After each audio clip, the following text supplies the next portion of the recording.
धर्म के दो रूप हैं, जैसा कि सभी चीजों के होते हैं, एक स्वस्थ और एक अस्वस्थ।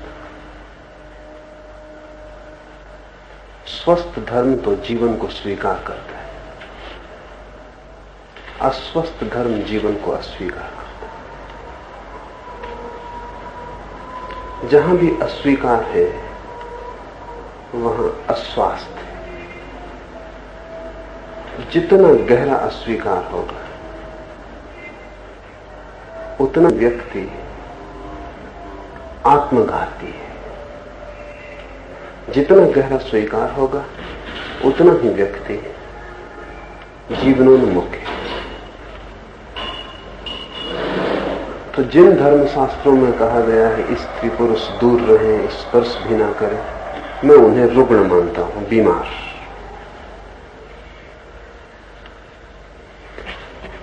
स्वस्थ तो मैं उस बात को मानता हूं जो जीवन में,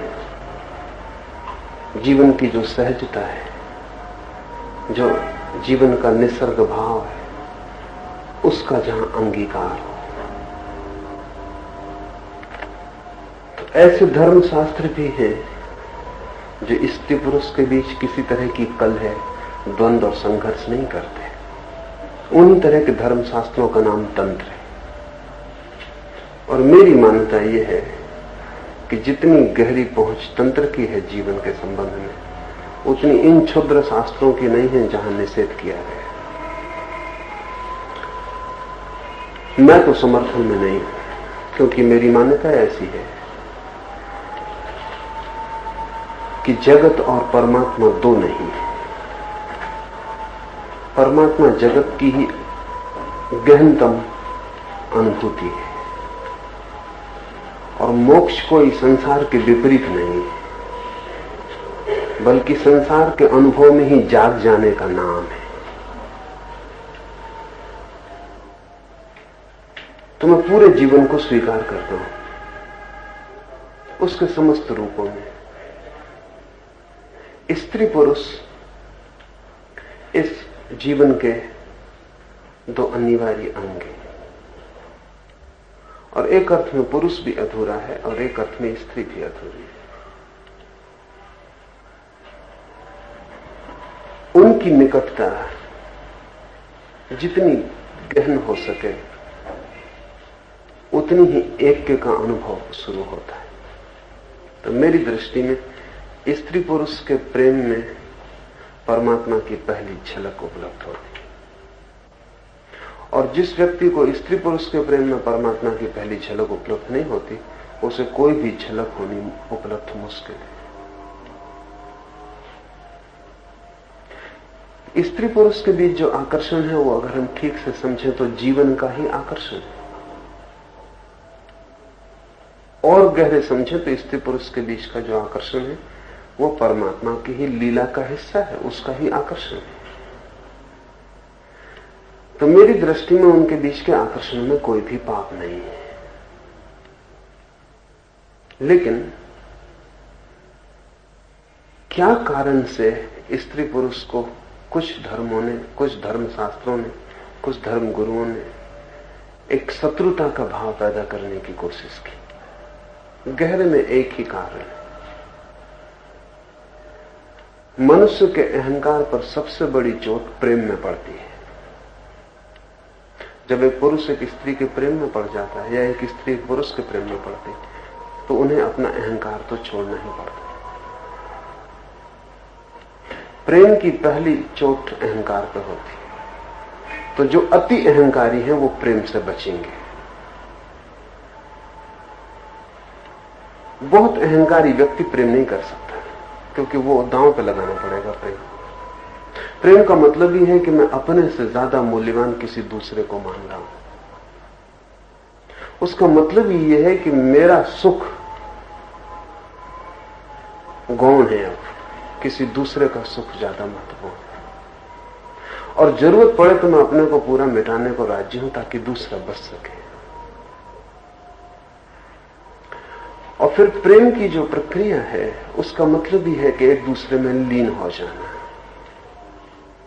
शरीर के तल पर यौन भी इसी लीनता का उपाय है। शरीर के तल पर प्रेम और गहरे तल पर इसी लीनता का उपाय है, लेकिन दोनों लीनताएं हैं, एक दूसरे में डूब जाना और एक हो जाना, एक फ्यूजन, फासला मिट जाए और कहीं मेरा मैं खो जाए, अस्तित्व रह जाए, मैं का कोई भाव ना रहे। तो प्रेम से सबसे ज्यादा पीड़ा उनको होती है जिनको अहंकार की कठिनाई है। तो अहंकारी व्यक्ति प्रेम नहीं कर सकता। अहंकारी व्यक्ति प्रेम के भी विरोध में हो जाएगा और अहंकारी व्यक्ति काम के भी विरोध में हो जाएगा। ऐसे अहंकारी व्यक्ति अगर धार्मिक हो जाएं, तो उनसे जिस धर्म का जन्म होता है वो रुग्ण धर्म है, और ऐसे अहंकारी व्यक्ति अक्सर धार्मिक हो जाते, क्योंकि उन्हें जीवन में अब कहीं जाने का उपाय नहीं रह जाता। जिसका प्रेम का द्वार बंद है, उसके जीवन का भी द्वार बंद हो गया, और जिसे प्रेम का अनुभव नहीं हो रहा है, उसके जीवन में दुख ही दुख रह गया। अब इस दुख से उबरने के लिए कोई रास्ता खोजेगा। वो प्रेम में खो नहीं सकता, तो अब वो कहीं और खोने का रास्ता खोजेगा। तो वो परमात्मा की कल्पना करेगा, मोक्ष की कल्पना करेगा, लेकिन उसका परमात्मा और मोक्ष अनिवार्य रूप से संसार के विरोध में होगा, क्योंकि वो संसार के विरोध में है। संसार से मतलब वो प्रेम के विरोध में है, शरीर के विरोध में है। तो उसका जो परमात्मा है, उसकी कल्पना का वो विपरीत होगा संसार के, एक अर्थ में संसार का दुश्मन होगा। ऐसा जो आदमी धार्मिक हो जाए तो रुग्ण धर्म पैदा होता है, और ऐसे लोग अक्सर धार्मिक हो जाते हैं। ऐसे लोग शास्त्र भी लिखते हैं, ऐसे लोग अपने विचार का प्रचार भी करते हैं, और दुनिया में बहुत दुखी लोग हैं। वो इस आशा में कि इस तरह के विचारों से आनंद मिलेगा, वो भी इस तरफ झुकते हैं। और दुनिया में सभी के पास थोड़ा बहुत अहंकार है, तो जिनके भी अहंकार को थोड़ी बढ़ावा पाने की इच्छा हो, वो भी इस ओर झुक जाते हैं। अहंकारी आदमी हमेशा आक्रामक होता है, तो वो अपने धर्म को लेकर भी आक्रमण करता है दूसरों पर, उनको कन्वर्ट करता है, उनको समझाता, बुझाता, बदलता है। और चूंकि वो प्रेम, काम, जीवन के सामान्य संबंधों से अपने को दूर रखता है, स्वभावतः ऐसा लगता है कि वो बड़ा त्याग कर रहा है, और जिन चीजों में हमें सुख मिल रहा है उन सबको छोड़ रहा है। इसलिए हमारे मन में भी आदर पैदा होता है। आदर तभी पैदा होता है जब हमसे विपरीत कोई कुछ कर रहा हो जो हम ना कर पा रहे हैं, वो कोई कर रहा हो, तो आदर पैदा होता है। और वो आक्रामक है, अहंकारी है, वो सब भांति अपने विचार को हमारे ऊपर थोपने की कोशिश करता है। हम उससे राजी ना भी हो पाए तो कम से कम हम में वो अपराध भाव, गिल्ट तो पैदा कर ही देता है कि तुम पाप कर रहे हो, तुम जो कर रहे हो वो गलत है और पाप है, इतना भाव तो वो पैदा कर ही देता है। इस भाव के बड़े मजेदार परिणाम होते हैं। इसका बड़ा परिणाम तो ये होता है कि जो आप कर रहे हैं वो छोड़ तो नहीं पाते, क्योंकि वो स्वाभाविक है, लेकिन अब उसे करते वक्त आपको अपराध की प्रतीति होने लगती, तो प्रेम जो है वो पाप हो जाता है। प्रेम भी करते हैं और भीतर कहीं गहरे में ये भी लगता रहता है कि कुछ गलत कर रहे हैं, कुछ पाप कर रहे हैं। इसका परिणाम यह होता है कि प्रेम से जो भी सुख मिलता था वो मिलना बंद हो जाता है। प्रेम जारी रहता है और सुख इस अपराध भाव के कारण मिलना बंद हो जाता है। जिस चीज में भी अपराध भाव पैदा हो जाए उसमें सुख नहीं मिल सकता।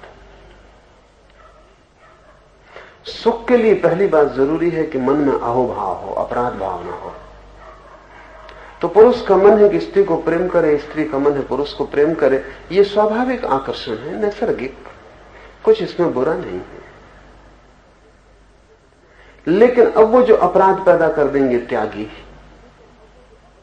वो जहर बन जाएगा।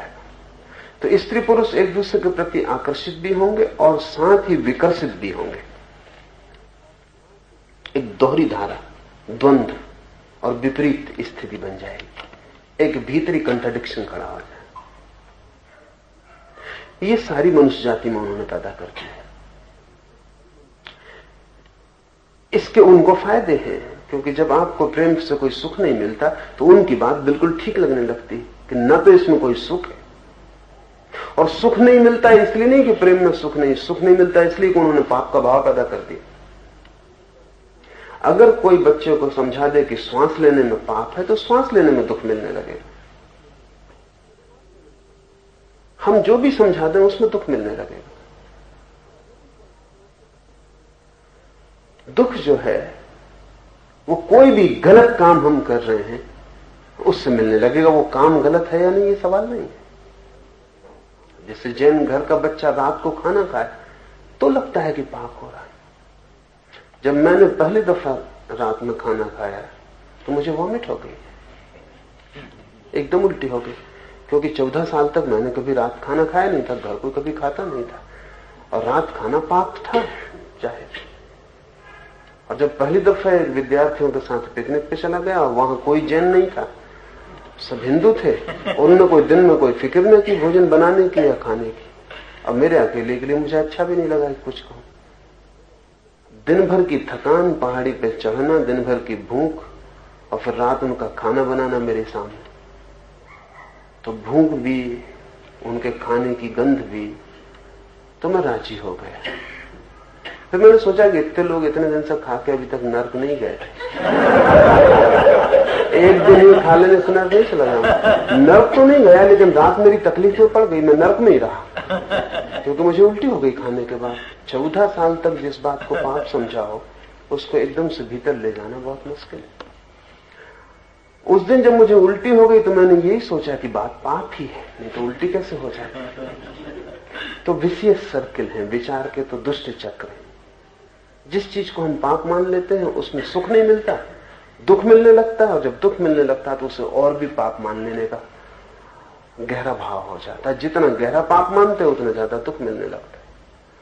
इस भांति 5000 साल से त्यागवादी आदमी की गर्दन पकड़े हुए, और वो बीमार लोग, रुग्ण हैं। जीवन को जो भोग नहीं सकते, क्योंकि जीवन के भोगने के लिए जो अनिवार्य शर्त है उसको वो पूरी नहीं कर सकते, उनका अहंकार बाधा बनता है। तब फिर वो कहना शुरू कर देते हैं कि सब अंगूर खट्टे, और वो इतना प्रचार किया हुआ अंगूर खट्टे होने का कि अंगूर खट्टे हैं या नहीं, जब आप उनको मुंह में डालते हैं तो आपके दांत कहते हैं कि खट्टे हैं। प्रचार इतना बड़ा है। इन सारे लोगों ने स्त्री पुरुष के बीच बहुत तरह की बाधाएं खड़ी की, और चूंकि इनमें अधिक लोग पुरुष थे इसलिए स्वभावतः स्त्री को उन्होंने बुरी तरह निंदित किया। ये सब शास्त्र रचने वाले चूंकि अधिकतर पुरुष थे, इसलिए स्त्री को उन्होंने बिल्कुल नरक का द्वार बना दिया। तो नरक के द्वार को छूने में खतरा तो है ही, फिर नरक के द्वार के पास होने में खतरा है। और जितना इन लोगों ने ये भाव पैदा किया कि स्त्री नरक का द्वार है, स्त्री पुरुष के संबंध पाप है, अपराध है, ये भी सामान्य मनुष्य थे, इनके भीतर भी स्त्री के प्रति वही आकर्षण था जो किसी और के मन में है। और जब इन्होंने इतना विरोध किया तो यह आकर्षण और बढ़ गया। निषेध से आकर्षण बढ़ता है। जिस चीज का इंकार किया जाए उसमें एक तरह का रस पैदा शुरू हो जाता है। तो ये दिन रात इंकार करते रहे तो उनका रस भी बढ़ गया, और जब इनका रस बढ़ गया तो अगर इस तरह के लोग ध्यान करने बैठे, प्रार्थना करने बैठे, तो स्त्री ही उनको दिखाई पड़ने वाली। वो भगवान को देखना चाहते लेकिन दिखाई स्त्री पड़ती। तब स्वभावतः उनको और भी पक्का होता चला गया कि स्त्री ही नरक का द्वार। काम भगवान को जब भी पाने जाना चाहते तभी स्त्री बीच में आ जाती। सारे ऋषि मुनियों को स्त्रियां सताती। इसमें स्त्रियों का कोई कसूर नहीं, इसमें ऋषि मुनियों के मन की भावदशा है। ये ऋषि मुनि स्त्री के खिलाफ लड़ रहे हैं। कोई ऊपर इंद्र बैठा हुआ नहीं कि इनको अप्सराएं भेजते, मगर इन सबको अप्सराएं घेर लेती। नग्न स्त्रियां, सुंदर स्त्रियां, ये इनके मन के रूप हैं जो इन्होंने दबाया है, और जिसको निषेध किया है वो इतना प्रगाढ़ हो गया है, वो इतना प्रगाढ़ हो गया है कि अब वो बिल्कुल उनको वास्तविक मालूम पड़ता है। तो हम इनके कहने में भी गलती नहीं कि उन्होंने जो अप्सराएं देखी बिल्कुल वास्तविक है, ये अत्यंत रुग्ण चित्त की दशा है, विक्षिप्त चित्त की दशा है। जबकि कोई वासना इतनी प्रगाढ़ हो जाती कि उस वासना से जो स्वप्न खड़ा होता है वो वास्तविक मालूम होता है। ये पागलमन की हालत है। और इन सबको स्त्रियां ही सताती हैं, क्योंकि इनका पूरे जीवन का सारा संघर्ष स्त्री से है। जिससे संघर्ष है वो सताएगा। जिस दिन आपने उपवास किया है उस दिन भोजन के स्वप्न आ जाएंगे। और अगर 2-4 महीने का आपको लंबा उपवास करना पड़े तो आप डिलीरियम की हालत में हो जाएंगे। मस्तिष्क फिर जो भी देखेगा भोजन ही दिखाई पड़ेगा, कुछ भी सुनेगा भोजन ही सुनाई पड़ेगा, कोई भी गंध आएगी वो भोजन की ही गंध होगी। इससे कहीं कोई संबंध बाहर का नहीं, इसके भीतर जो अभाव पैदा हो गया है वो प्रक्षेपण कर रहा है।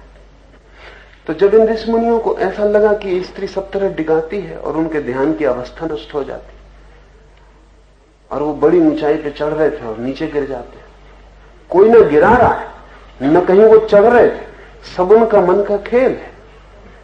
और जिससे लड़ रहे थे, जिससे भाग रहे थे, उसी से खिंच के नीचे गिर जाते। तो फिर स्वभाव था, उन्होंने कहा कि स्त्री को देखना भी नहीं, छूना भी नहीं। स्त्री बैठी हो किसी जगह तो उस जगह पे एकदम मत बैठ जाना, कुछ काल व्यतीत हो जाने देना ताकि उस स्त्री की ध्वनि तरंगें उस स्थान से अलग हो जाए। अब ये बिल्कुल रुग्ण चित्त लोगों की दशा है। इतने भयभीत लोग, और जो स्त्री से इतने भयभीत हों, वो कुछ और पा सकेंगे इसकी संभावना नहीं।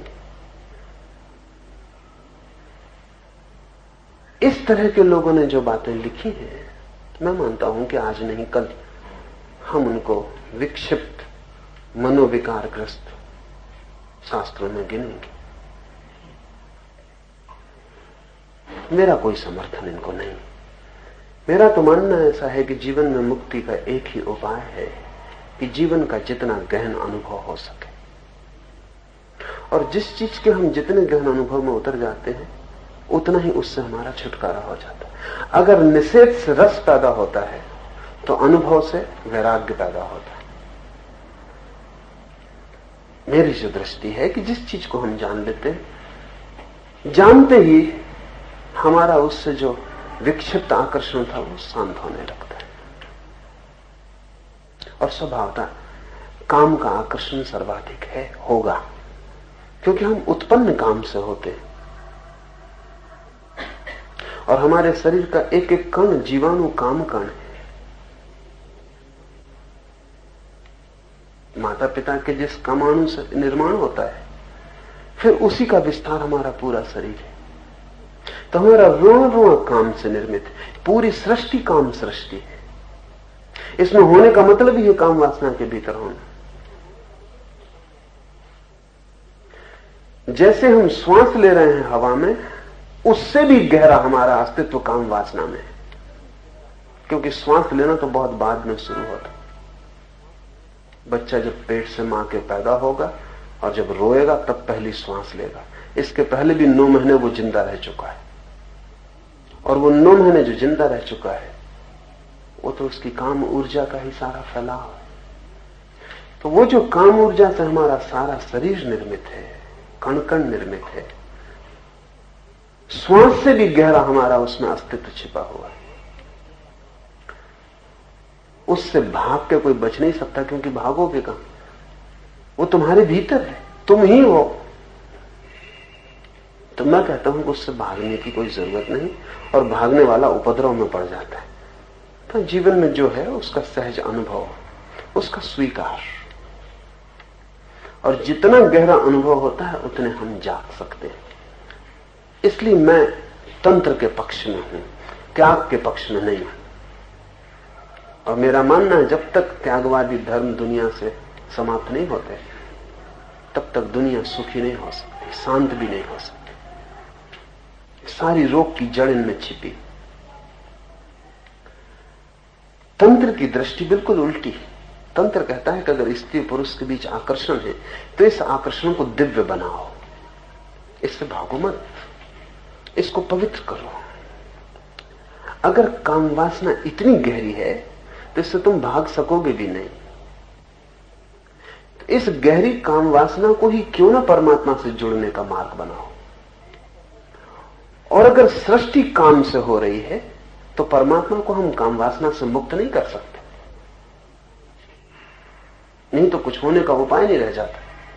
अगर कहीं भी कोई शक्ति है इस जगत में तो उसका हमें किसी न किसी रूप से काम वासना से संबंध जोड़ना ही पड़ेगा, नहीं तो इस सृष्टि के होने का कहीं कोई आधार नहीं रह जाता। इस सृष्टि में जो कुछ हो रहा है ये किसी न किसी रूप में परमात्मा से जुड़ा है। और हम आंखें खोल के चारों तरफ देखें तो सारा काम का फैलाव है। आदमी में तो हम बेचैन हो जाते हैं, वो ऋषि मुनि भी आदमी में बेचैन हो जाते हैं, लेकिन और तरफ उनको ख्याल में नहीं आता। सुबह जब पक्षी गीत गा रहे हैं तो उनको लगता है कि बड़ी दिव्य बात हो रही, लेकिन वो पक्षी जो पुकार लगा रहा है वो सब काम वासना की। और जब फूल खिलते हैं ऋषि की वाटिका में तो वो सोचता है बड़ी अद्भुत बात, और फूलों को जाके भगवान को चढ़ा रहा है, लेकिन सब फूल काम वासना के रूप, वो वीर्याणु है, उनमें छिपा बीज है जन्म का। और फूलों पर तितलियां घूम के उनके वीर्याणुओं को लेकर दूसरे फूलों से जाके मिला रही। तो फूल देख के तो ऋषि खुश होता है कि उसको ख्याल में नहीं कि फूल जो है वो काम वासना का रूप है। पक्षी का गीत सुन के खुश होता है, मोर नाचता है तो खुश होता है, कोयल पुकारती तो खुश होता है, लेकिन उसे पता नहीं सिर्फ आदमी में क्यों परेशान है। आदमी से क्या परेशानी है, वही काम, लेकिन आदमी के काम से वो परिचित है, वो उसकी खुद की पीड़ा है। बाकी पूरी प्रकृति काम का फैलाव है। यहां जो भी दिखाई पड़ रहा है उस सबके भीतर काम छिपा हुआ है। सारा फैलाव, सारा खेल उसका। तो जो काम इतने गहरे में है वो परमात्मा से जुड़ा होगा। तंत्र कहता है सबसे ज्यादा गहरी चीज काम वासना है, क्योंकि उससे ही जन्म होता है, उससे ही जीवन फैलता है। तो इस गहरे तंतु का हम उपयोग कर लें, इस तंतु से लड़े ना, बल्कि इस तंतु को धारा बना लें जिसमें हम बह जाएं। और काम वासना को अगर कोई धारा बना ले, ध्यान बना ले, समाधि बना ले, तो दोहरे परिणाम होते हैं। वो जो ऋषि निरंतर चाहता है त्यागवादी कि छुटकारा हो जाए, वो भी हो जाता है। और दूसरा परिणाम यह होता है कि ये व्यक्ति काम वासना से भी छूट जाता है, और काम वासना के कारण अहंकार से भी छूट जाता है। तो तंत्र की साधना ही स्वस्थ साधना है। तो मैं तो विरोध में नहीं हूं, न तो मैं विरोध में हूं कि स्पर्श से बचे वो, न बच सकते हैं। ऐसा ऊपर से बचेंगे तो भीतर अप्सराएं सताएंगी, उससे इस पृथ्वी की स्त्रियों में कुछ ज्यादा उपद्रव नहीं। बचने की बात ही मैं मानता हूं गलत है। भागना क्यों, डरना क्यों? जीवन जैसा है उसके तथ्य में जागरूक होना है। अगर मेरे मन में किसी चीज के प्रति आकर्षण है तो मैं इस आकर्षण को समझने की कोशिश करूं। क्या है यह आकर्षण, क्यों है यह आकर्षण, और इस आकर्षण को मैं कैसे सृजनात्मक करूं कि इससे मेरा जीवन खिले और विकसित हो, ये मेरा विध्वंस न बन जाए। और इस आकर्षण का मैं उपयोग कैसे करूं, ये सवाल है। तो इस आकर्षण का गहरा उपयोग ध्यान के लिए हो सकता है। और स्त्री पुरुषों की सन्निधि बड़ी मुक्तिदायी हो सकती है। अगर कभी ऐसा हुआ कि मनुष्य और ज्यादा समझदार, और ज्यादा विचारपूर्ण हुआ, तो हम स्त्री पुरुष के बीच की सारी बाधाएं तोड़ देंगे। स्त्री पुरुष के बीच की बाधाएं तोड़ते ही हमारे 90% बीमारियां विलीन हो जाएंगी,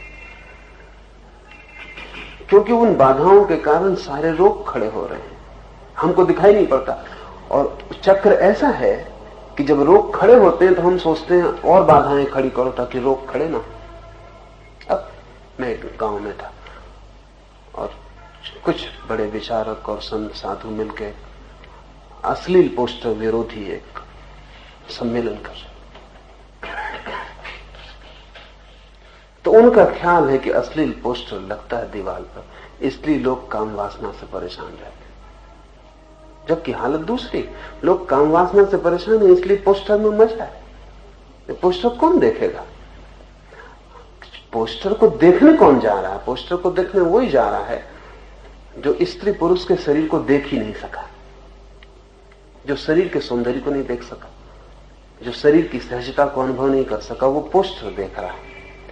पोस्टर इन्हीं गुरुओं की कृपा से लग रहे हैं, क्योंकि ये इधर स्त्री पुरुष को मिलने जुलने नहीं देते, पास नहीं होने देते। तो इसका परवर्टेड विकृत रूप है कि कोई गंदी किताब पढ़ रहा है, कोई गंदी तस्वीर देख रहा है, कोई फिल्म बना रहा है, क्योंकि आखिर ये फिल्म कोई आसमान से नहीं टपकती, लोगों की जरूरत है। इसलिए सवाल ये नहीं कि गंदी फिल्म क्यों, सवाल ये कि लोगों में जरूरत क्यों। ये तस्वीर जो पोस्टर लगती, कोई ऐसे मुफ्त पैसा खराब करके नहीं लगाता है, इसका कोई उपयोग है। इसे कहीं कोई देखने को तैयार है, मांग है इसकी। वो मांग कैसे पैदा हुई? वो मांग हमने पैदा की है, स्त्री पुरुष को दूर कर करके वो मांग पैदा कर दी। अब वो मांग को पूरा करने जब कोई जाता है तो हमको लगता है कि गड़बड़ हो रही है, तो उसको और बाधाएं डालो। उसको जितनी हम बाधाएं डालेंगे वो नए रास्ते खोजता मांग को, क्योंकि मांग तो अपनी पूर्ति मांगती है। तो मैंने उनको कहा कि अगर सच में चाहते हो कि पोस्टर विलीन हो जाए तो स्त्री पुरुषों के बीच की बाधा कम करो। क्योंकि मैं नहीं देखता आदिवासी समाज है जहां स्त्री पुरुष सहज है, करीब करीब नग्न है, वहां कोई पोस्टर लगा है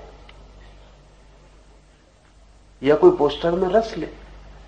जब पहली दफे ईसाई मिशनरी ऐसे कबीलों में पहुंचे जहां लोग नग्न थे, तो उनको यह भरोसा ही नहीं आया कि कोई नग्न स्त्री में भी रस ले सकता है, क्योंकि रस लेने का कोई कारण नहीं।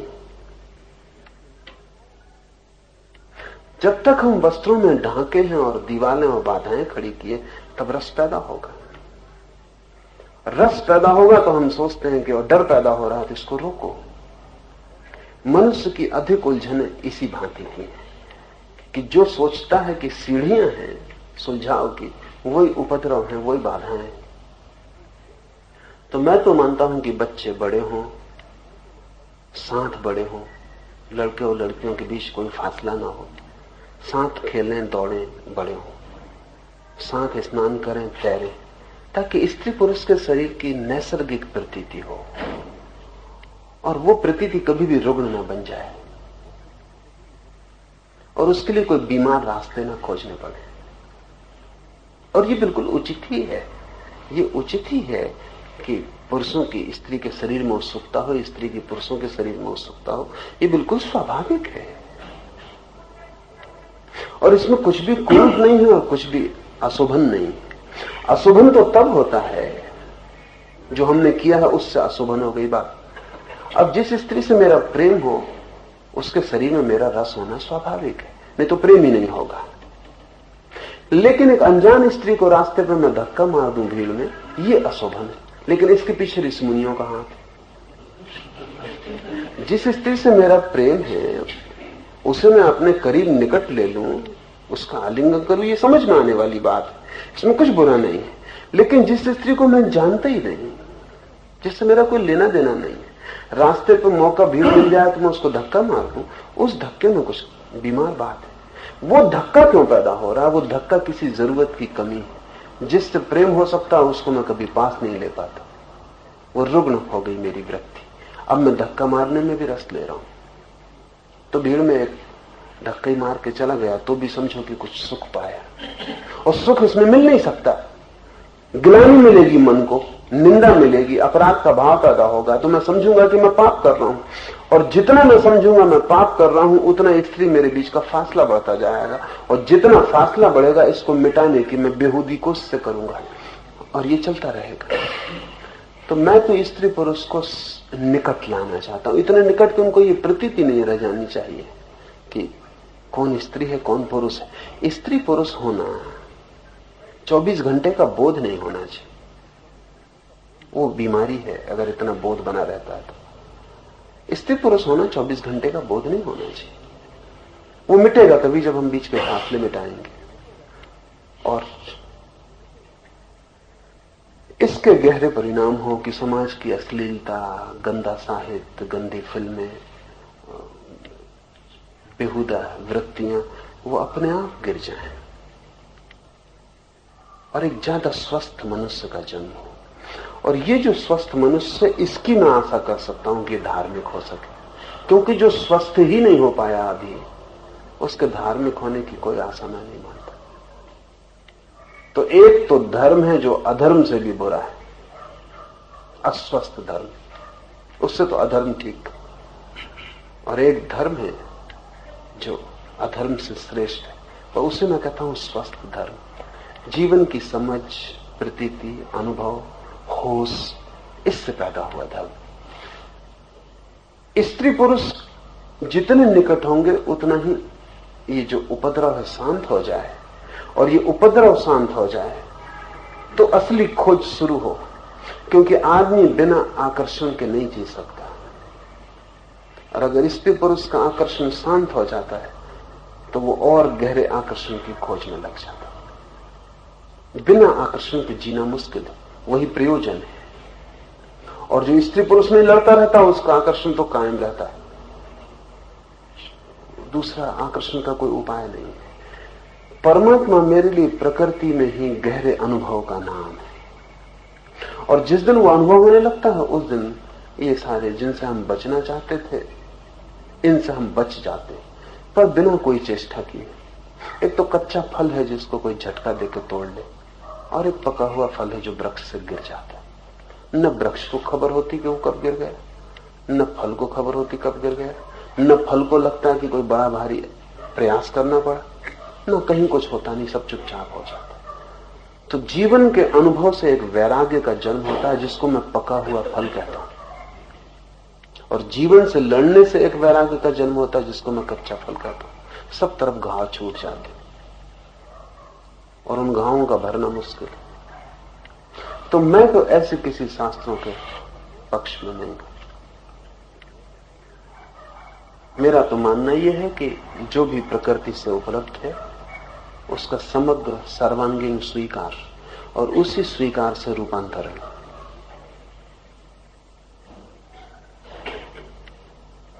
और यही रूपांतरण गहरा हो सकता है।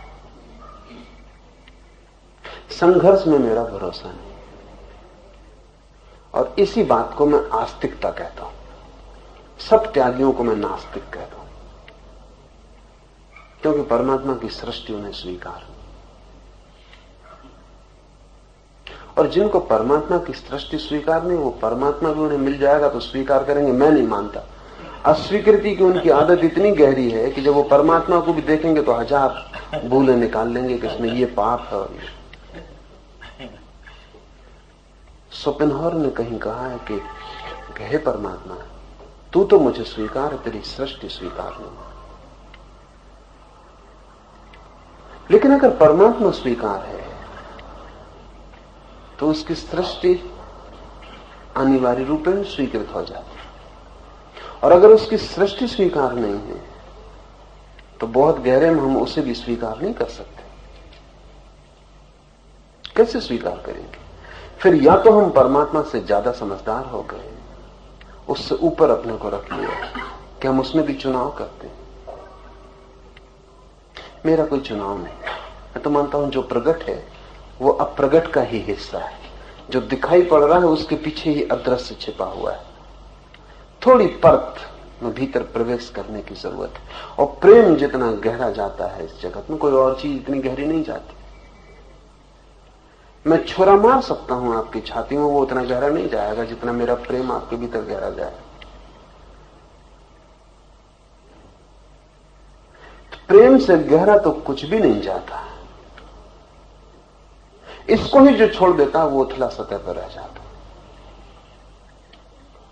तो मेरे मन में तो ऐसे शास्त्र अनिष्ट, अब जितने शीघ्र उनसे छुटकारा हो उतना अच्छा। और ऐसे ऋषि मुनियों की चिकित्सा होनी चाहिए। मानसिक रोग है,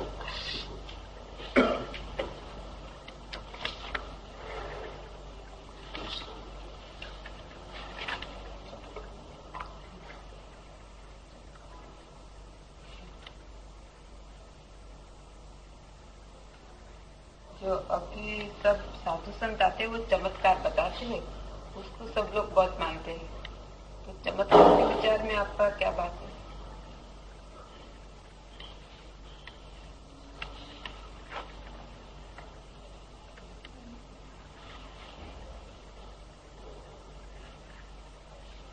आदमी बहुत कमजोर है और बहुत तरह की तकलीफों में है। उसकी तकलीफें बिल्कुल सांसारिक है। अभी एक और सामान्य आदमी ही नहीं, सुशिक्षित जिनको हम विशेष कहें वो भी। अभी एक 4-6 दिन पहले कलकत्ता से एक डॉक्टर का पत्र मुझे, वो डॉक्टर है, तबादला करवाना है कलकत्ता से बनारस, पत्नी बच्चे बनारस में। तो मुझे लगता है कि मैं सब तरह की पूजा पाठ करवा चुका, साधु संतों के सब तरह के दर्शन कर चुका, सैकड़ों रुपए भी खर्च कर चुका है इस पर, लेकिन अभी तक मेरा तबादला नहीं हो पाया।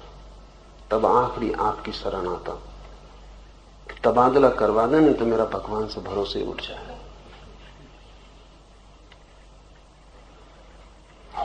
इधर मैं देखता हूं 100 में 99 आदमियों की तकलीफें ऐसी हैं, और जितना गरीब मुल्क होगा उतनी ये तकलीफें ज्यादा होंगी। किसी को नौकरी नहीं, किसी को बच्चा नहीं, किसी को बीमारी है, किसी को कोई तकलीफ है, 1000 तरह की तकलीफें। ये जो तकलीफों से भरा हुआ आदमी है, ये चमत्कार की तलाश करता है। अगर कोई चमत्कार कर रहा है तो इसे एक आशा बनती है कि शायद इसकी तकलीफ भी दूर हो सकती है, और तो सब आशा छूट गई है और ये सब उपाय कर चुका है, कुछ होता दिखाई से पड़ता नहीं।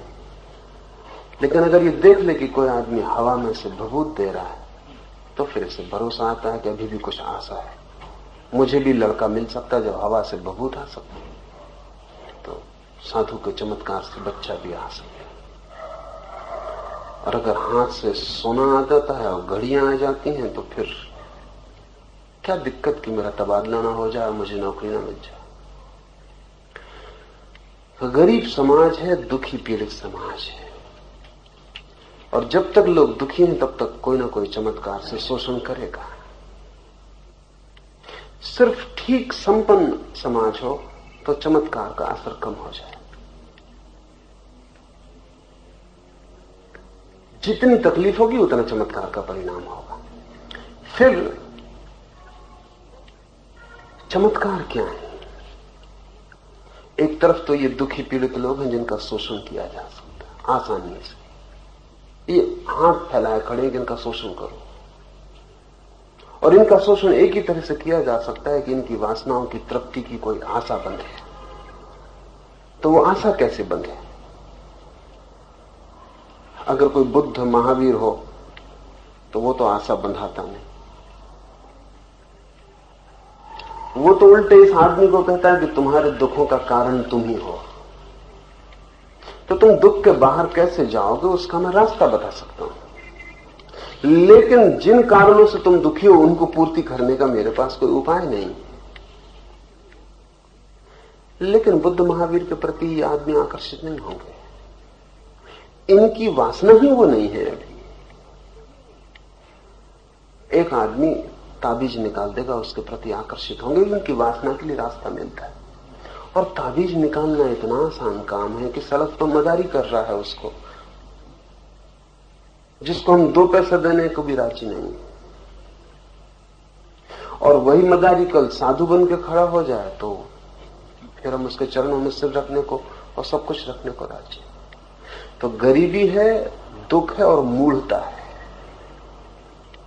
और मूढ़ता ये है कि साधु कर रहा है तो चमत्कार है और गैर साधु कर रहा है तो मदारी, और जो वो कर रहे हैं वो बिल्कुल एक चीज है,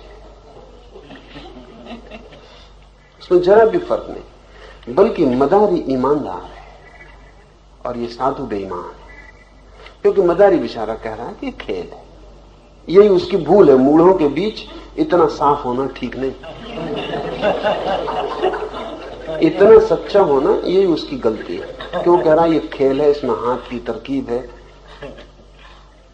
कि आप भी चाहें तो सीख सकते हैं और कर सकते हैं, बात खत्म हो गई। तो फिर हमें कोई रस नहीं है उसमें। हमें खुद में तो कोई रस है ही नहीं, जो हम ही कर सकते हैं उसमें कोई बात नहीं रहती। ये मदारी बताने को तैयार है कि कैसे हो रहा है। ये मदारी परीक्षा ली जाए इसके लिए तैयार है। वो आपका साधु ना तो परीक्षा के लिए तैयार है, न किसी तरह के वैज्ञानिक शोध के लिए राजी है। लेकिन फिर कारण क्या है? हम उसको इतना मूल्य देते हैं, मदारी को नहीं देते, क्योंकि मदारी से हमारी वासना की कोई पूर्ति की आशा नहीं बनती। ठीक है, हाथ का खेल, बात खत्म हो गई। अगर मैं हाथ के खेल से ताबीज निकाल रहा हूं तो बात खत्म हो गई। ठीक है, बात मुझसे क्या आपको मिलेगा? और कोई हाथ के खेल से बच्चा तो पैदा नहीं हो सकता, न नौकरी मिल सकती, न धन आ सकता, न मुकदमा जीता जा सकता, कुछ नहीं हो सकता। ना आपकी बीमारी दूर हो सकती। हाथ का खेल तो हाथ का खेल है, ठीक है, मनोरंजन, बात खत्म हो गई। जब मैं ये दावा करता हूं कि हाथ का खेल नहीं है, ये चमत्कार है, ये दिव्य शक्ति है, तब आपकी आशा बनती, फिर आपकी आशा का शोषण होता। तो मैं मानता हूं जो भी साधु चमत्कार करते हैं उनसे ज्यादा असाधु व्यक्ति खोजने कठिन है। क्योंकि असाधुता और क्या होगी इसके कि लोगों का शोषण हो और उनकी मूढ़ता का लाभ और धोखा। एक भी चमत्कार ऐसा नहीं है जो मदारी नहीं करते, पर अंधेपन की सीमाएं नहीं है। सच तो यह है कि मदारी जो करते हैं वो आपके कोई साधु नहीं कर सकते, और जो आपके साधु करते हैं वो 2 कौड़ी का मदारी कोई भी करता है, और जो मदारी करते हैं वो आपका कोई साधु नहीं कर सकता। फिर भी तो इसके पीछे कोई कारण नहीं है। ये मैं समझा भी दूं तो मैं ये मानता नहीं कि मेरे समझाने से कोई चमत्कार में आस्था रखने वाले में कोई फर्क पड़ने वाला है, कोई फर्क नहीं, क्योंकि ये समझाने का सवाल ही नहीं है। उसकी जो वासना है वो तकलीफ दे रही है। उसके भीतर जो वासना है उसका प्रश्न है कि वो कैसे हल हो। अब ये जो आदमी है डॉक्टर जिसने मुझे लिखा,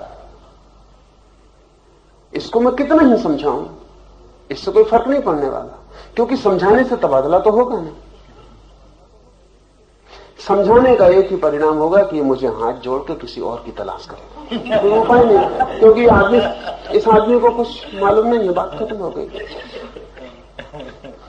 इतना ही इसको परिणाम होगा और कोई परिणाम होने वाला, ये किसी और की तलाश करो। तो चमत्कार के तलाशी हैं, और हमारे मुल्क में ज्यादा होंगे क्योंकि बहुत दुखी मुल्क है, बहुत पीड़ित मुल्क है, अति कष्ट में। इतने कष्ट में ये शोषण आसान है। मगर मेरा मानना ऐसा है कि धर्म से चमत्कार का कोई लेना देना नहीं है, क्योंकि धर्म का वस्तुतः आपकी वासना से कोई लेना देना नहीं। धर्म तो इस बात की खोज है कि वो घड़ी कैसे आए जब सब वासनाएं शांत हो जाए, कैसे वो क्षण आए जब मेरे भीतर कोई चाह ना रह जाए, क्योंकि तभी मैं शांत हो पाऊंगा। जब तक चाह है तब तक अशांति रहेगी, चाह ही अशांति है। तो धर्म की तो पूरी चेष्टा ये है कि कैसे आपके भीतर वो भाव दशा बन जाए जहां कोई चाह नहीं, कोई मांग नहीं। उस घड़ी ही अनुभव होगा जीवन की परम धन्यता का। तो चमत्कार से क्या लेना देना है? धर्म का कोई लेना देना चमत्कार से नहीं। और सब चमत्कार मदारी के लिए। जो ना समझ मदारी हैं वो बेचारे सड़कों पे करते हैं, जो समझदार हैं, चालाक हैं, होशियार हैं, बेईमान हैं, वो साधु के वेश में कर रहे हैं।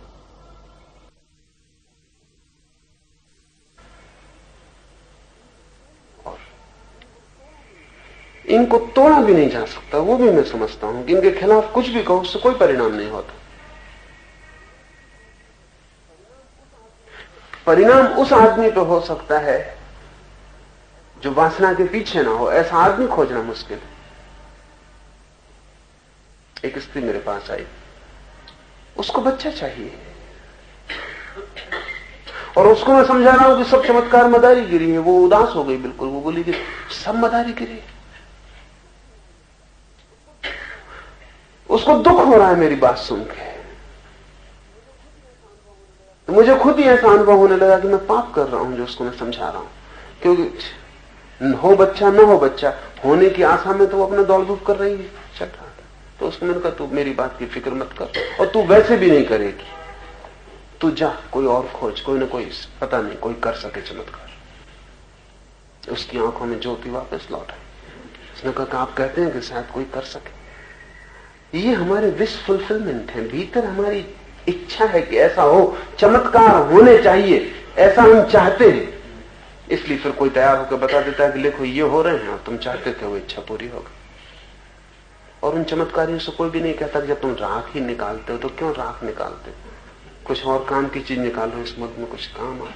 क्या तुम ताबीज निकाल ही रहे हो और चमत्कार ही दिखा रहे हो, तो फिर इस मुल्क में कुछ और बहुत चीजों की जरूरत है। और इससे क्या फर्क पड़ता है, जब राख निकल सकती है, ताबीज निकल सकता है, घड़ी निकल सकती है, तो जब एक तरकीब तुम्हारे हाथ ही आ गई तब कुछ भी निकल सकता है। अगर एक बूंद पानी को हम भाप बना सकते हैं तो फिर हम पूरे सागर को भाप बना सकते हैं। नियम की बात है, जब नियम मेरे हाथ में आ गया कि शून्य से राख बन जाती, तब क्या दिक्कत रही है? कोई दिक्कत नहीं। ये चमत्कार दिखाने वाले इस मुल्क में दिखा रहे हैं हजारों साल चमत्कार, और ये मुल्क रोज बीमारी और गरीबी और दुख में डूबता जाता और मरता जाता, और ये दिखा के चले जाते। इनकी वजह से इनके चमत्कार की वजह से गरीबी नहीं मिटती। मेरा मानना है गरीबी की वजह से इनके चमत्कार चलते हैं।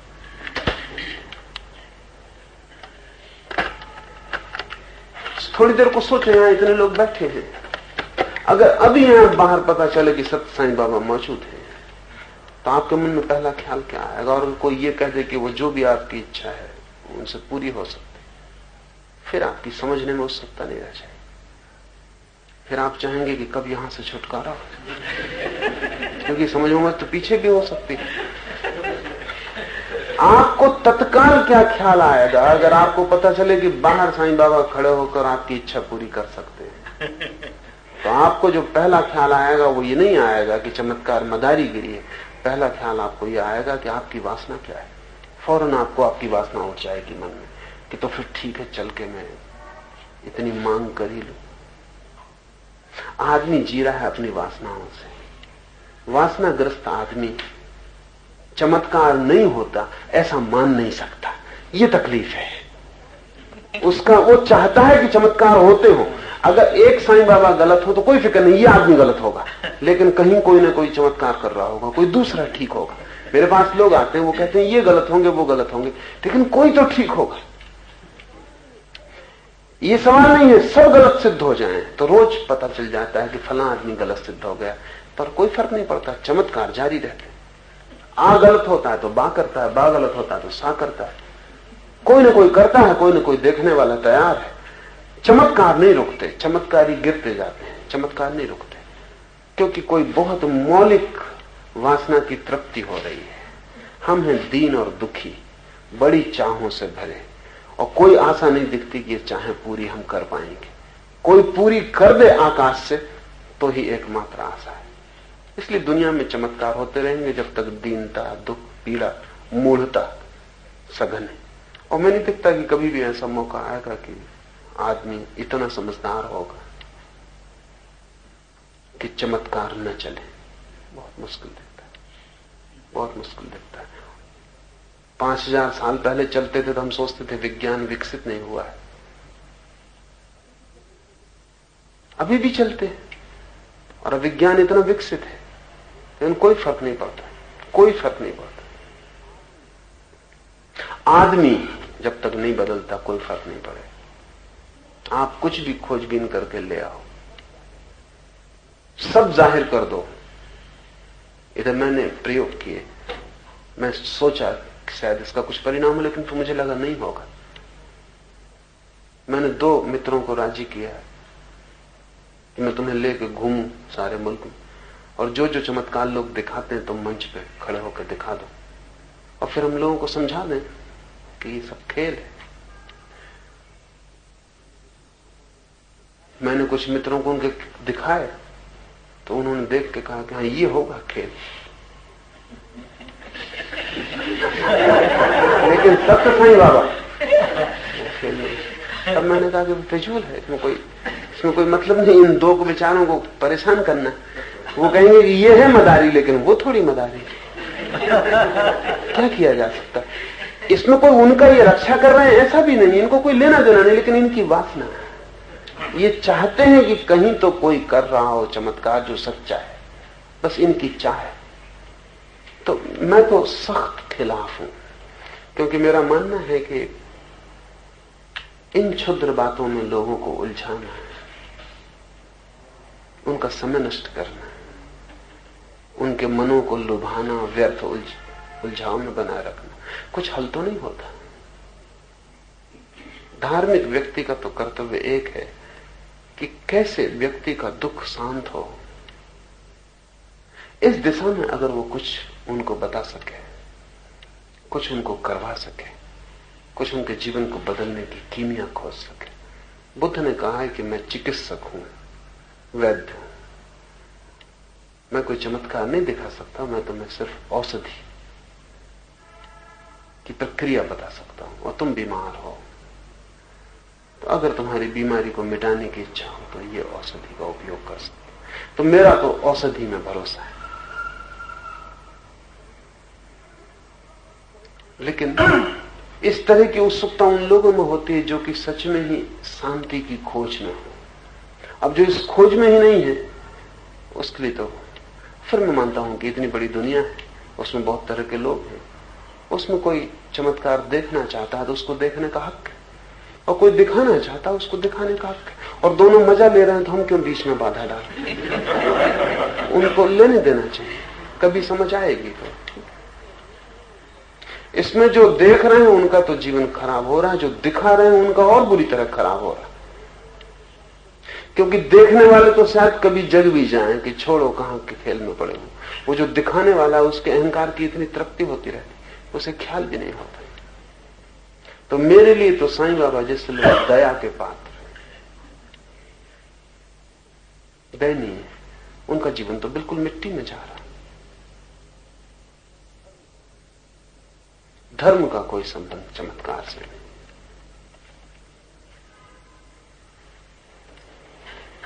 भगवान किसी को मनाए जाते हैं, भगवान किसी को मनाए जाते हैं।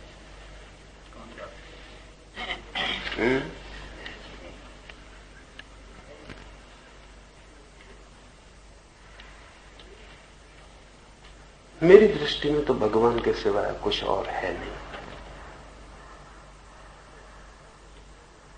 कोई जागा हुआ भगवान है, कोई सोया हुआ भगवान है, कोई अच्छे भगवान, कोई बुरे, ताकि भगवान के सिवाय कुछ भी होते हैं भगवान।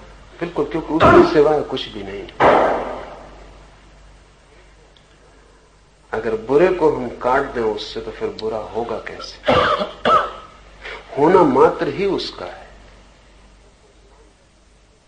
तो कोई राम की शक्ल में भगवान, कोई रावण की शक्ल में भगवान।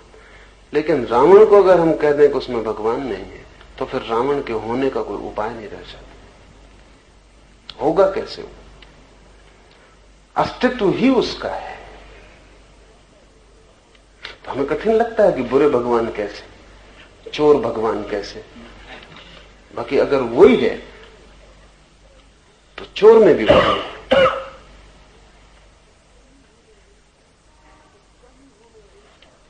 उसका ही होना अगर सब कुछ है तो फिर कोई चीज उसके बाहर नहीं। आमतौर से हमारी धारणा ऐसी कि भगवान कहीं कोई सातवें आकाश में बैठा हुआ कोई व्यक्ति सारी दुनिया को चला रहा। ये बचकानी, इसका कोई मूल्य नहीं। भगवान से मेरा अर्थ है अस्तित्व, होना मात्र। और जिस दिन भी कोई शुद्ध होने को समझ लेता है, अपनी उपाधियों से हटके, अपने रोगों से हटके, जिस शुद्ध होने को थोड़ा समझ लेता, वही भगवान हो गया। तो ये हमारा मुल्क अकेला मुल्क है जिसने हिम्मत पूर्वक ये कहा है कि सभी में भगवान है। और भगवान को अलग न रख के हमने प्रत्येक के भीतर केंद्र पर रख दिया है। वो होने का सहज गुण है। न जानो, सोए रहो, मत पहचानो, ये हो सकता है। मगर वो भी तुम्हारी मर्जी। कोई भगवान अपने को नहीं पहचानना चाहता तो क्या किया जा सकता, वो नहीं पहचाने। लेकिन जिस दिन भी पहचानोगे उस दिन ख्याल में आ जाएगा। तो भगवान कहीं कोई दूर कोई अलग वस्तु है ऐसा नहीं है। मेरी धारणा यह है कि तुम्हारा होना ही भगवत्ता है। और जैसे मछली को पता नहीं चलता कि सागर कहां है, पता भी कैसे चले, क्योंकि उसी में पैदा होती है, उसी में जीती, उसी में मरती। मछली को तो पता ही तब चलता सागर का जब कोई उसे खींच के किनारे पे निकाल लेता। हमारी मुसीबत यह है कि भगवान को छोड़ के कोई किनारा भी नहीं जहां खींच के हमको निकाला जा सके। इसलिए हमको कोई पता नहीं चलता उसके होने का कि वो क्या है, कहां है। मछली तट पे आके तड़फती, तब उसको पता चलता है कि कुछ खो गया जो सदा था, लेकिन जब था तब पता भी नहीं चलता था। आदमी को भगवान के बाहर नहीं खींचा जा सकता है, यही तकलीफ। नहीं तो हमको पता चल जाए कि भगवान क्या है। तो लोग कहते हैं कि भगवान मिलता नहीं हो, मैं कहता हूं चूंकि तुमने कभी खोया नहीं, यही तकलीफ। एक दफे भी खो देते तो तुम्हें मिल जाता। मिलने के लिए खोना बिल्कुल जरूरी शर्त है,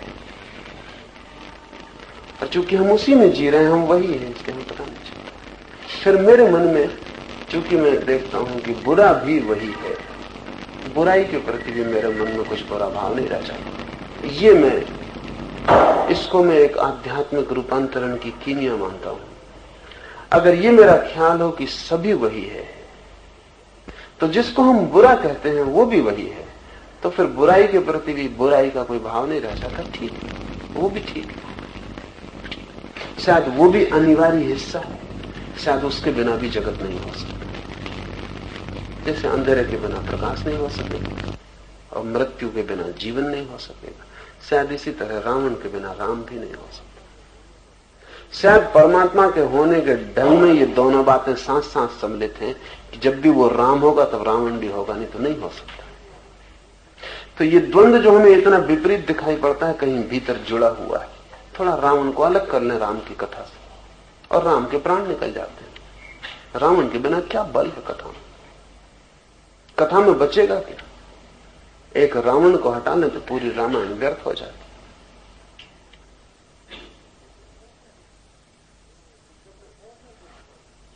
तो जब मैं ऐसा देखता हूं कि बुरा और भला एक ही सिक्के के दो पहलू हैं, तो बुरा भी कुछ बुरा नहीं रह जाता। इसलिए मेरी कोई चेष्टा ऐसी नहीं कि बुरे आदमी को अच्छा बनाओ। मेरी चेष्टा ऐसा कि बुरा आदमी ठीक से बुरा हो जाए और अच्छा आदमी ठीक से अच्छा हो जाए। मेरा फर्क समझते हैं कि बुरा आदमी अच्छा हो जाए, ऐसी मेरी कोई कोशिश नहीं कि रावण को राम बनाओ, कुछ मतलब हल ना होगा, सब खराब हो जाए,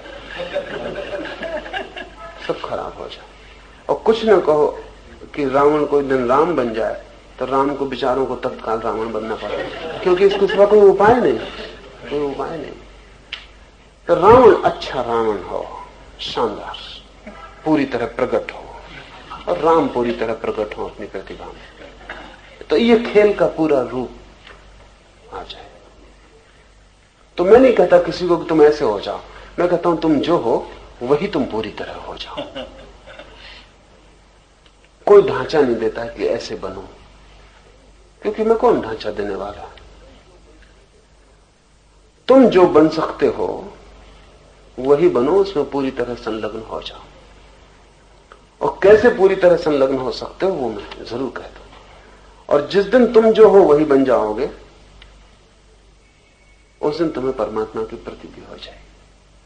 क्योंकि जिस दिन तुम पूरे खिलोगे अपने व्यक्तित्व में, वही अनुभव है उसका। व्यक्ति का पूरा खिल जाना ही, उसके भीतर जो छिपा है उसका पूरा पखरियों तक फैल जाना है, अनुभव है। तो मेरे लिए भगवान तो सभी हैं।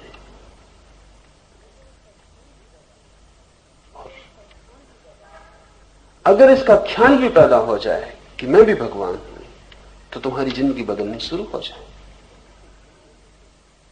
क्षुद्र से जोड़ना ही क्यों नाता अपना? नाते जोड़ना हो तो विराट से जोड़ लेना चाहिए।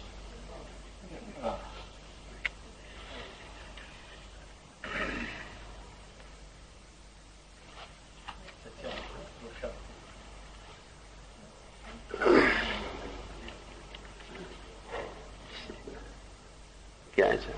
सब कुछ आ जाता है। वो चमत्कार की बात में थोड़ा और समझाइए कि आपने जो बताया बराबर असरकार, लेकिन कोइंसिडेंस से कभी बेला अनुला लंगा वो चमत्कार के टाइम में परिणाम आ जाता है, कभी वो करता है, तो परिणाम आता है, कोइंसिडेंस है, तो ऑटो सजेशन है कि सच्ची बात है? बहुत से कारण हो सकते हैं, लेकिन चमत्कार नहीं है।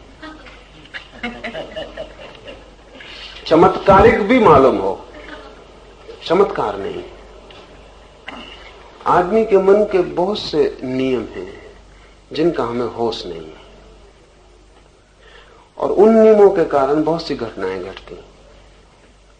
एक युवक मेरे पास आता, पहली दफा जब आया तो किसी डॉक्टर ने भेजा था। उसके पेट में दर्द था और डॉक्टर इलाज कर करके परेशान हो गए। तो उसने तो सिर्फ अपनी बला टाली, क्योंकि उस डॉक्टर ने मुझे कहा कि तो बड़ी मुश्किल बात होगी। मैं तो इसको इसलिए हटाया कि ये रोज मेरे दवाखाने में बैठ जाता और इसकी वजह से दूसरे मरीजों को बुरा असर पड़ता, क्योंकि कहता साल भर हो गया अभी तक ठीक नहीं हुआ। तो मैंने उसके हाथ जोड़े, कहा कि तू उनके पास जा, उनसे ही ठीक होगा, हमसे ठीक नहीं होने वाला। सिर्फ बला टालने के लिए आपके पास भेजा था और ये ठीक हो गए। वो मेरे पास आया और कहा कि मुझे अपने हाथ का छुआ हुआ पानी दे दें। वो डॉक्टर ने कहा, भी बात क्या? उसने कहा कि बात पूछ नहीं किया, साल भर से में पेट की तकलीफ। और जिसको डॉक्टर ठीक ना कर पाया हो वो फिर चमत्कार से ठीक होता है, क्योंकि डॉक्टर ठीक नहीं कर पाया उसका मतलब ये कि शरीर में कोई रोग नहीं है, तो डॉक्टर ही ठीक कर लेता, इससे कोई बात नहीं थी। रोग सिर्फ मन में है, उसको सिर्फ ख्याल है कि पेट में दर्द है।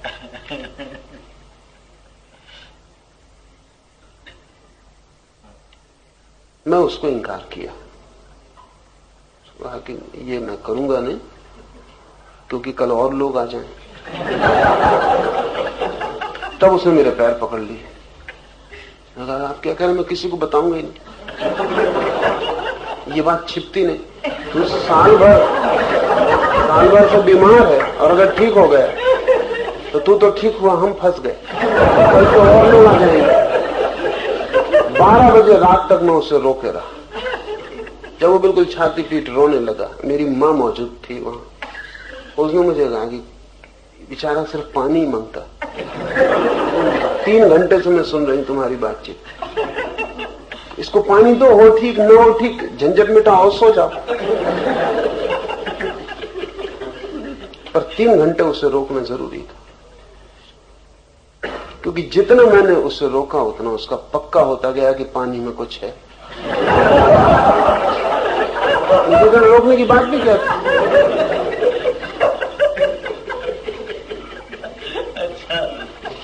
मजबूरी में मैंने उसे दिया। मैंने कहा कि तू कसम खा किसी को बताएगा नहीं अपने घर में। जब उसने कसम खा ली तब मैं उसे पानी दिया। पानी पीते से बोला, करे मेरा दर्द तो चला गया। और दर्द उसका चला गया। न तो कोई संयोग है न कोई चमत्कार है, उसका एक वहम था। और वहम को निकलने के लिए एक ही उपाय है, किसी पे भरोसा आ जाए, और कोई उपाय नहीं। वहम के निकलने का एक ही उपाय है कि उससे बड़ा वहम पैदा हो जाए। उसका वहम था कि पेट में दर्द है, उसका वहम है कि मैं चमत्कारी हूं। ये बड़ा वहम है। और जो झूठा पेट में दर्द पैदा कर ले, वो झूठा चमत्कारी न पैदा कर ले, इसमें कठिनाई क्या है? उसका ही खेल, मेरा कोई लेना देना नहीं है। कल तक वो पेट में दर्द पैदा कर रहा था, डॉक्टर को साल भर तक जिसने हराया,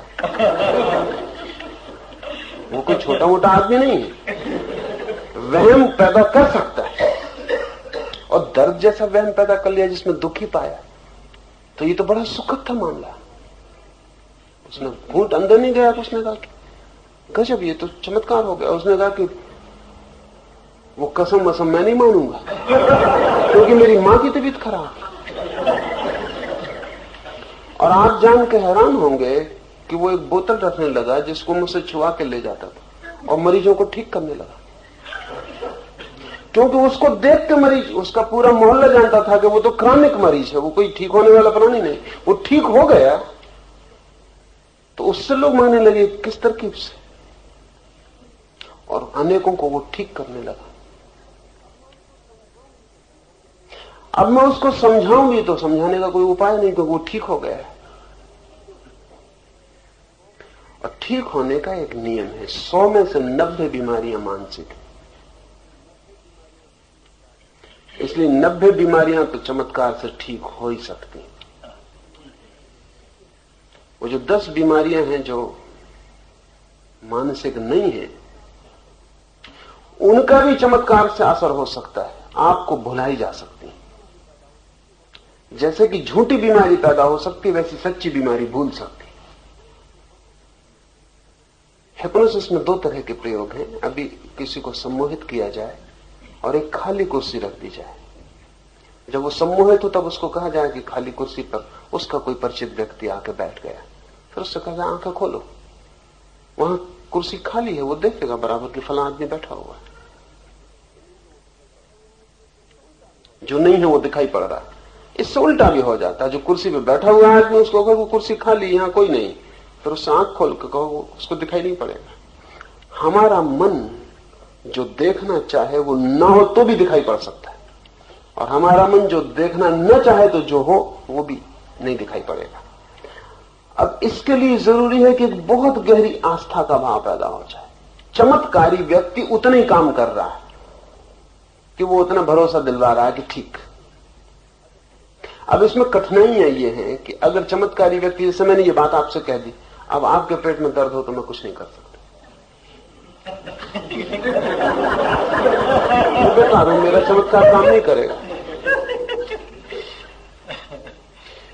तो आपके पेट में दर्द हो तो मैं तभी आपका ठीक कर सकता हूं जब मेरे आसपास में हवा बना के रखूं पूरी की पूरी कि मैं चमत्कारी हूं।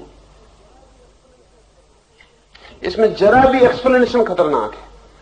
इसमें जरा सी व्याख्या साफ हो गई आपकी तो फिर आपको फायदा मुझसे नहीं हो सकता।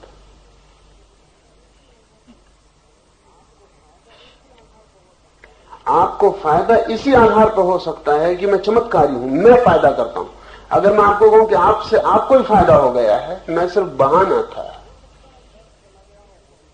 तो हो सकता है दर्द चला गया हो वो भी वापस लौट आए, बिल्कुल लौट सकता, क्योंकि उसका मतलब चमत्कार आपका अपने पे भरोसा है ही नहीं। यही तो तकलीफ है, इसलिए कोई और चाहिए। आत्मविश्वास की कमी आपकी बीमारियों का आधार है। तो कोई आपको चाहिए जो आत्मविश्वास दिला दे, वो किसी भी तरह से दिला दे, तो जितना प्रतिष्ठित हो वो विश्वास उतना फायदे का है। जैसे अगर आपको मुझे सच में ठीक करना है तो मेरे आसपास 10-25 लोग चाहिए जो आपके आते से बताने लगे किसी की टांग ठीक हो गई, किसी का कान ठीक हो, और ये अपने आप इकट्ठे हो जाते हैं। इनको इकट्ठा करने की कोई जरूरत नहीं पड़ती, क्योंकि अगर मेरे पास 10 आदमी आए उसमें से 2 ठीक हो जाएं, जो 8 ठीक नहीं होंगे वो किसी दूसरे को तलाशेंगे, वो यहां का ले आएंगे। वो जो 2 ठीक हो गए वो यहां आएंगे। मेरे आसपास इस तरह के लोगों की भीड़ इकट्ठी हो जाएगी जो मुझसे ठीक हुए। और जब एक नया आदमी आता है बीमारी लिए हुए, तो बीमारी तो वो छोड़ नहीं चाहता है। यहां देखता है इसका ये छूट गया, उसका वो छूट गया। मेरे आने के पहले चमत्कार काफी हो चुका होता, और मेरे पास आने की बात है वो ऊंट पर आखिरी तिनका रखना, वो ठीक हो जाएगा। ये जो ठीक होना है ये सीधे मन के नियम से हो रहा है। और चूंकि आप अपनी बीमारियां पैदा कर रहे हैं इसलिए चमत्कार दिखाए जा रहे हैं, नहीं तो कहीं कोई चमत्कार की जरूरत नहीं। पर ये चमत्कार खतरनाक है। खतरनाक इसलिए है कि आपकी मूल जो बीमारी की आधारशिला थी वो नहीं बदलती। बीमारी बदल जाती है। इस आदमी का पेट ठीक हो गया लेकिन ये आदमी तो वही का वही, कल ये सिरदर्द पैदा कर लेगा, फिर उसको किसी चमत्कार की जरूरत है। परसों ये पैर में तकलीफ पैदा कर लेगा, इसका मन तो वही का वही है। बीमारी एक तरफ से हटा दी, अभी दूसरी तरफ से पकड़ लेगा। इस आदमी को कोई लाभ नहीं हो रहा है, क्योंकि इस लाभ तो इसको तभी हो सकता है जब ये समझ ले कि बीमारी मैं पैदा कर रहा हूं और होशपूर्वक उस बीमारी को छोड़ दे, तो फिर ये आदमी दोबारा बीमारी पैदा नहीं करेगा। तो अब मेरे सामने 2 विकल्प रहे सदा कि क्या मैं आपकी एक बीमारी में सहायता करके छोड़ दूं, दूसरी बीमारी आप पैदा करें। मेरे लिए सरल काम वही था कि आपकी एक बीमारी ठीक कर दी, आपको लगा कि बिल्कुल ठीक हो गया, बात खत्म हो। उसमें समझाने बुझाने की कोई भी जरूरत नहीं है, समझाने बुझाने का काम ही नहीं है उसमें बिल्कुल। उसमें तो चमत्कारी पुरुष जितना चुप रहे उतना अच्छा है, क्योंकि आप में बुद्धि डालना ठीक नहीं, अबुद्धि से ही आपको फायदा हो रहा है।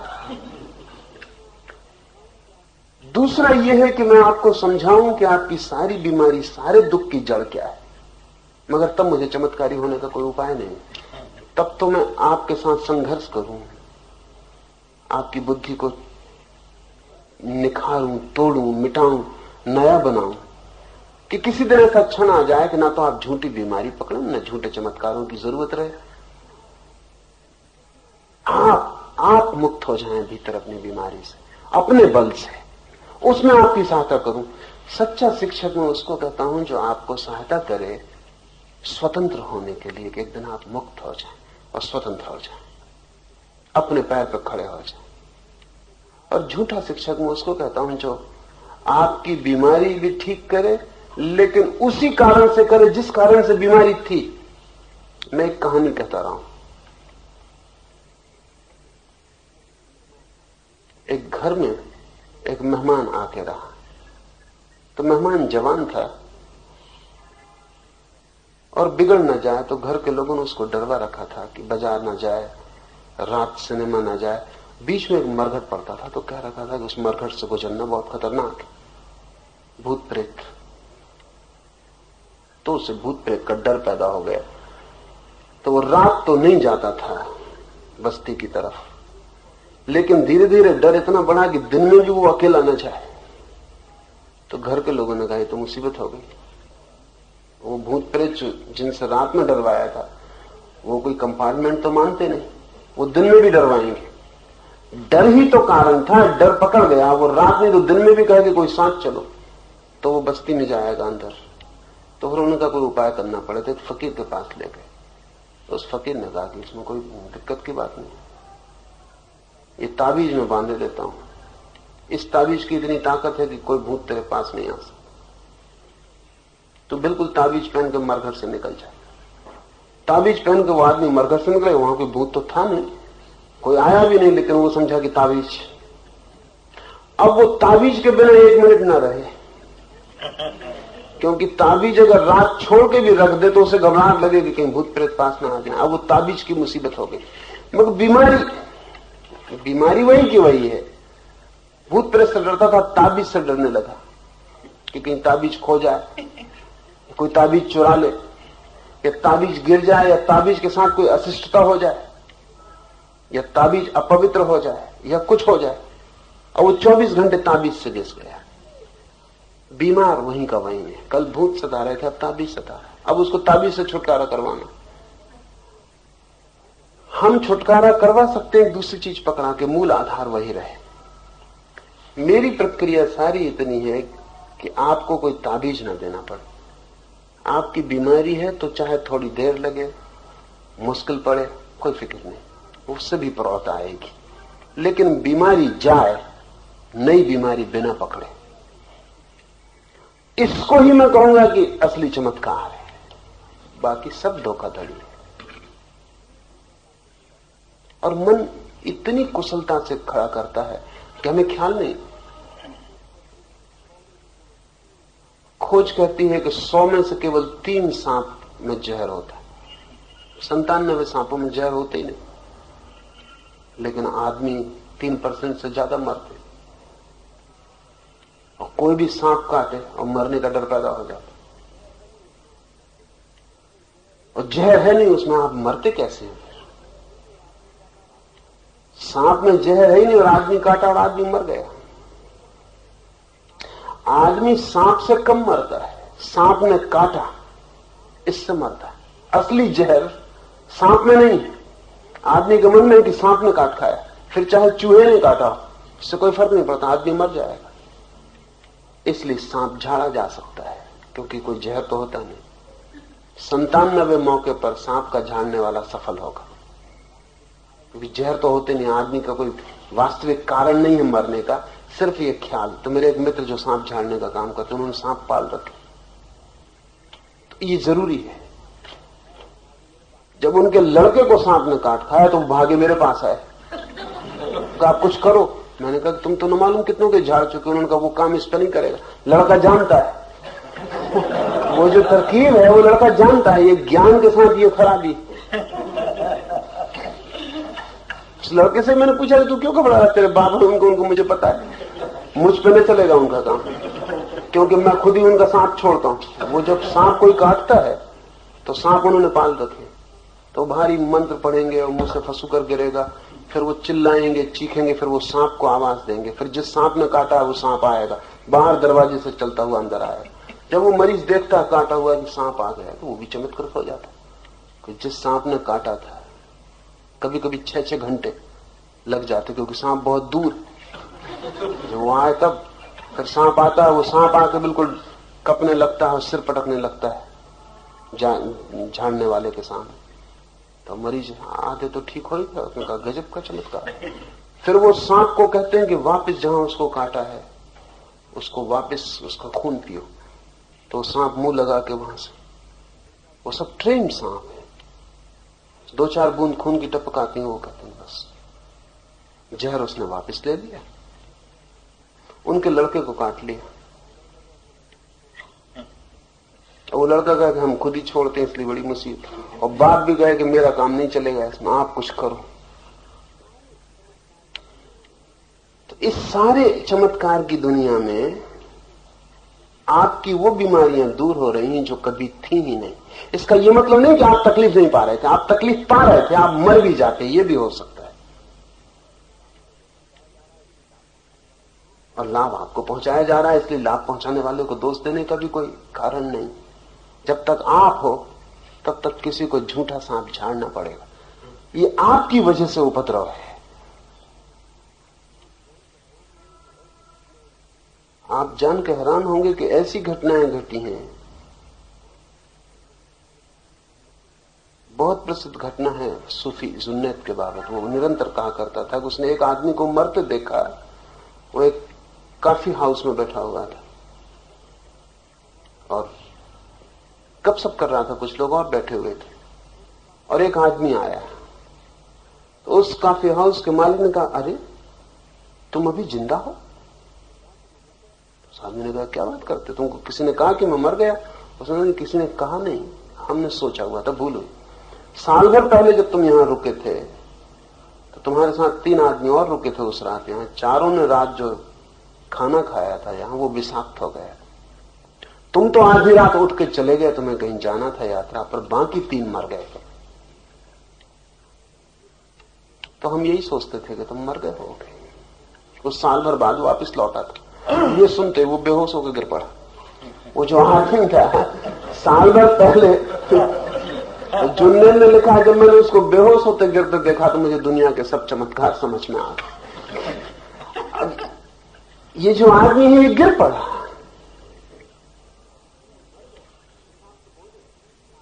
तीन मर गए, विषाक्त भोजन, साल भर का फासले मिट गया। उसको ख्याल ही न रहा कि साल भर पहले की बात है।